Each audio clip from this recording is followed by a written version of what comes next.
এটা স্বাভাবিক, কিন্তু এই খারাপ লাগাটা আপনারা যদি আমাদের সঙ্গে মিলিয়ে করতে পারেন, ওই খারাপ লাগাটা যদি আপনাদের যেমন লাগবে আমাদের যদি খারাপ লাগে, সেটাকে যদি শেয়ার করেন, তাহলে আগামী প্রজন্ম যেটা মানবিক মুখ, মাননীয় মুখ্যমন্ত্রীর কথা আমরা বলি, তাহলে তিনি যদি আমাদের মানবিক রূপ হন, তাহলে আপনারা মানবিক রূপ হবেন না কেন? আমাদের অনেক সমস্যা, আমাদের মানুষের শোনার কথা কেউ শোনে না। যদি আজকে শুনতেন, তাহলে আমাদের মাঝি বাবাকে পিছনে ওখানে রাখতে হতো না। এটা খুব দুঃখের বিষয়, পরিতাপের বিষয়, আক্ষেপের বিষয় এবং দুঃখের বিষয়। কিন্তু একটা জিনিস বলুন তো, একজন মাঝি বাবাকে আমাদের এখানে স্টেজে তুলে আনা যেত না? যদি তাই মনে হয় যে না, এই প্রতিনিধিদের আমাদের দরকার নেই, করবেন না, আমাদের ডাকবেন না, ডাকবেন না আমাদের। আমরা যেমন ছিলাম, আমরা দুটো ভাত আমরা খেটে খাই, কিন্তু আমাদের আত্মসম্মান বোধ অনেক বেশি।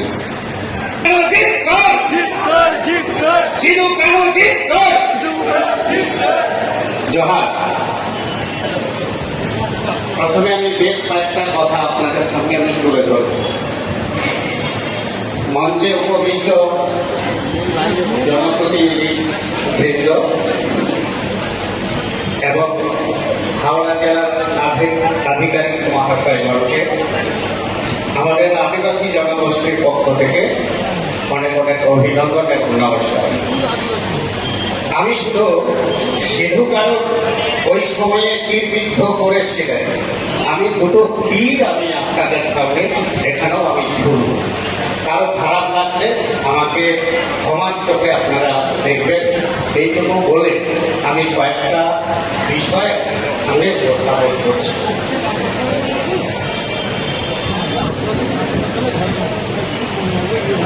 আমাদের মনে হচ্ছিল, আমরা যখন সবাই এখানে বসে আছি,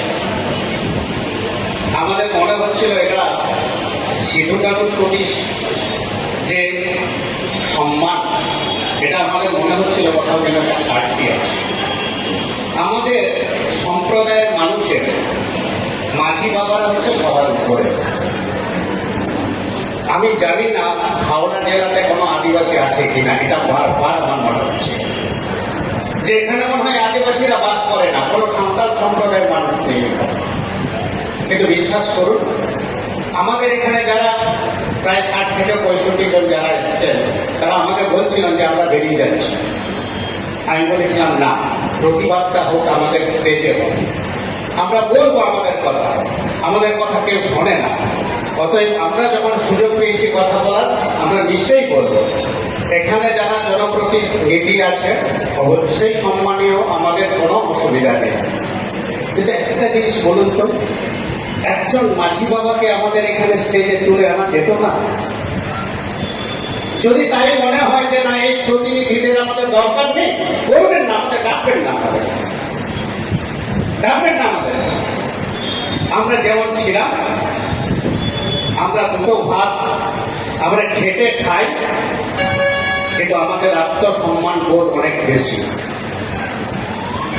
তাই আমি অনুরোধ করবো আধিকারিক মহাশয়দের কাছে যে সাঁওতাল সম্প্রদায়ের মানুষকে নিয়ে নিশ্চয়ই আপনারা ভাবেন, এ নিয়ে আমাদের কোনো দ্বিমত নেই, কিন্তু নিজেদের প্রাপ্যটুকু সম্মানটা আপনারা জানাবেন। আমাদের সিধু কানুর প্রতি আমাদের হৃদয় থেকে যে আবেগ, সেই আবেগকে আপনারা লুণ্ঠিত করবেন না।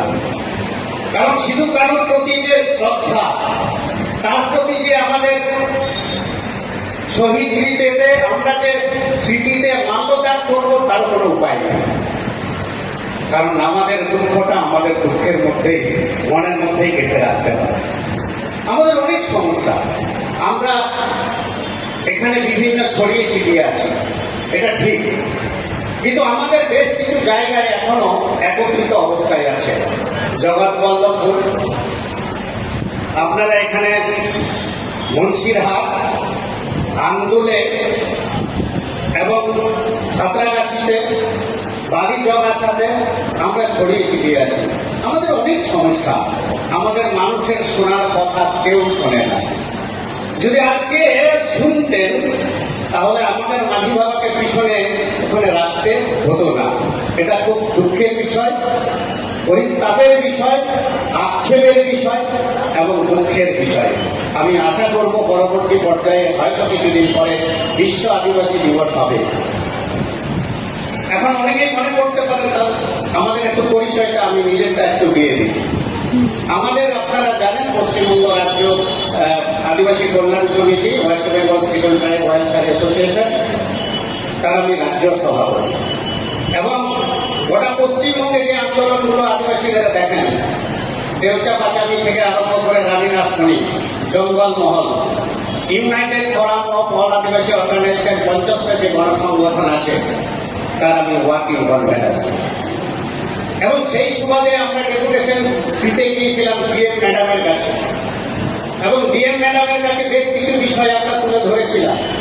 আপনারা জানেন কিছুদিন আগে হাওড়া জেলা থেকে ভুয়ো সার্টিফিকেট যারা বের করেছেন তারা অ্যারেস্টও হয়েছেন। কিন্তু এরকম প্রচুর অজস্র ভুয়ো সার্টিফিকেট গোটা পশ্চিমবাংলায় আছে। এটা আমার কথা না, চিফ সেক্রেটারি থেকে একটা চিঠি আপনাদের ডিএম এর কাছে প্রত্যেকের কাছে আছে, এবং তার জন্যই হিয়ারিং হচ্ছে বিভিন্ন জায়গায়। সেই হিয়ারিং গুলোতে দেখবেন যারা মাইগ্রেটেড পিপল তারাও সার্টিফিকেট পাচ্ছেন। আপনারা বলুন তো, যারা চক্রবর্তী আছে, সেই চক্রবর্তী কি করে এসপি হয়? সাতরাস লিখছে সন্তান। মোহাম্মদ ইয়াসিন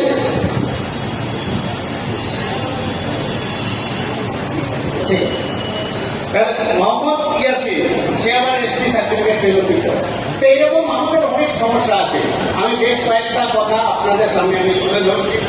খারাপ হয়তো লাগবে, এটাই স্বাভাবিক, এটা স্বাভাবিক। কিন্তু এই খারাপ লাগাটা আপনারা যদি আমাদের সঙ্গে মিলিয়ে করতে পারেন, ওই খারাপ লাগাটা যদি আপনাদের যেমন লাগবে আমাদের যদি খারাপ লাগে, সেটাকে যদি শেয়ার করেন, তাহলে আগামী প্রজন্ম, যেটা মানবিক মুখ মাননীয় মুখ্যমন্ত্রীর কথা আমরা বলি, তাহলে তিনি যদি আমাদের মানবিক রূপ হন, তাহলে আপনারা মানবিক রূপ হবেন না কেন?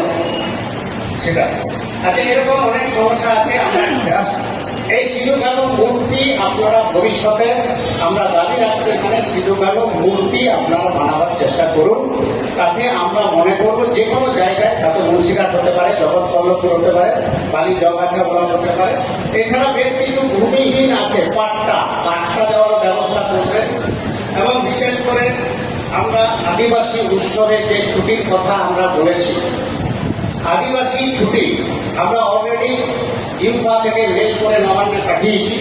সেখানে আমরা বলেছি শুধুমাত্র সাঁওতাল সম্প্রদায়ের এই আন্দোলন ছিল না, এটা প্রত্যেকটা মানুষেরই আন্দোলন। সেখানে প্রত্যেকটা মানুষ এখানে অংশগ্রহণ করেছিল। তাই ছুটিটা সার্বিক দেওয়া হোক এবং প্রত্যেকটা জায়গায় এটা পালনীয় করা হোক। এইটুকু বলে আমি বিশেষ কিছু বলবো না। এইটুকু বলে সবাইকে অনেক অনেক অভিনন্দন, নমস্কার জানিয়ে আমি আমার বক্তব্য শেষ করছি। আমি যে কথাগুলো বললাম সেটা আমাদের আন্দোলন বা বিদ্রোহের একটা অংশ, এইটুকু আমি মনে করি। তাই যদি কোনো কারণে আপনাদের কারো আঘাত লেগে থাকে আমাকে ক্ষমার চোখে দেখবেন। এইটুকু বলে আমি আমার কথা শেষ করছি। নমস্কার।